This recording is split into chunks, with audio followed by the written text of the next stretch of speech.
Roguelikes are a hit or miss genre for me. There's something about the unpredictability of the design, the lack of structured levels meticulously put together by a designer that triggers some old-fashioned core in me and makes me hesitant to any game in the genre. That said, I enjoyed a couple of roguelikes before, and by a couple, I mean literally two, The Binding of Isaac and Dead Cells. I love those games, which makes me think that when done right, roguelike can be massively enjoyable experience. And the problem I personally have with them is not the genre itself, but the execution. Knowing this, you will think I try to stay away from roguelikes as much as possible. But no, I keep buying them and trying them and being disappointed by them over and over again. My two recent incursions in the world of randomly generated levels are Children of Morta and Hades, two games people love and recommend. I decided to give them a try and see if one of them could be my third love roguelike. I started with Children of Morta, a gorgeous pixel art game with a unique story involving family and loss. In the game, you play as a family who has been responsible for guarding a mountain for generations, until recently a corruption started spreading in the cave below, and it is up to every member of the family to start exploring the cave to find and put a stop to the cause of the corruption. As you can guess, the caves are ever-changing, and that's where you're going to spend most of your time slashing enemies, gathering loot, and maybe sometimes finding some permanent upgrades that will hopefully make you stronger enough to succeed in your goal. Eventually. At first, I was captivated by the beautiful pixel art and character animation. The combination of greens and purple on the family home is particularly endearing. But unfortunately, most of those colors are lost when you enter the cave, which is a shame, because that's where you will spend most of your game time. But what about the gameplay? Children of Morta has a traditional roguelike structure, specifically the roguelike subgenre, where you explore randomly generated environments but also find permanent upgrades to help you make actual progress and move the story forward. So far, it sounds like a winning formula, but like we mentioned before, the problem is not the genre, but the execution, and after several rounds, I found that Children of Morta makes the same mistakes that put me away from most of the roguelikes I play. Slow death to new round transitions. When you die, you have to endure a slow death animation that, while impressive the first time, becomes really annoying after a while. Slow progression cycles. With roguelike, you're supposed to make progress every round, but in this game, the progress doesn't come every round. It comes every 2 or 3 or 10 rounds, which make it drag more than you would like. Gameplay becomes repetitive if you are entering the same area and killing the same enemies over and over without any significant change. Performance problem. I play on a Nintendo Switch, and even in dock mode, the game will frequently suffer from massive frame drops whenever there was too many enemies or particles on screen, and the worst part is that the problem didn't disappear once you cleared the round.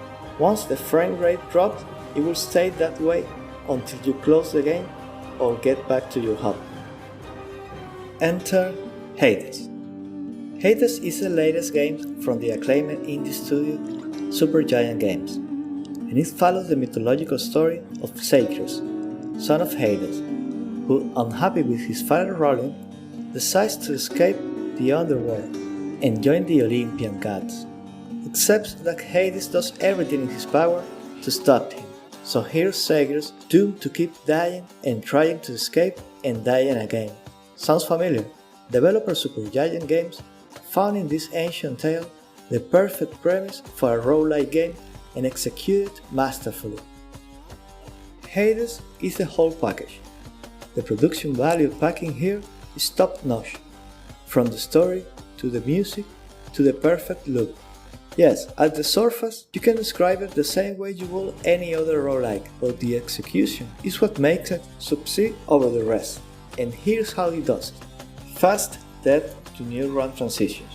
Hades has a fancy death animation just like Children of Morta, but death here feels less as a punishment and more as an integral part of the story.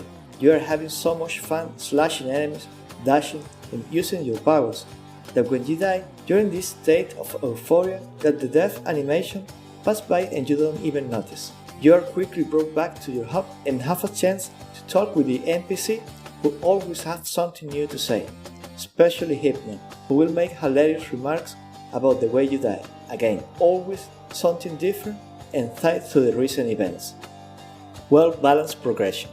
Every run in Hades is fun to play, but also gives you currency that you can use to unlock new skills or increase the stats of the ones you already have. You can do a couple of runs without increasing anything, but you will at least get some currency to save up for future upgrades. Every run feels like progress, and when I spent 3 days in Children of Morta doing the same thing over and over before I could beat the first boss, I beat 2 and reached the 3rd area in Hades by my 2nd day playing. It felt gratifying. The game is challenging, but rewards you for your progress little by little. This is something we do for fun, so rewards are a key part of the process. Performance. I play Hades on Switch as well, and after Children of Morta, I was a bit worried about the performance, but any doubt I had quickly disappeared the moment I started dashing through enemies and making my way through the flashing fights without a single drop in performance. The game runs smoothly. Fights are fast and snappy, and loading times are reduced to a minimum. You won't spend any time waiting between screens. The game puts you right in the action. Hades' success comes from the clever way it ties gameplay to story. Death is more than a video game obligation. Death here is integral to the story, and the way characters react to your actions and failures makes the world feel alive, and makes every run feel fresh and unique, instead of the repetitive nature that characterizes the genre.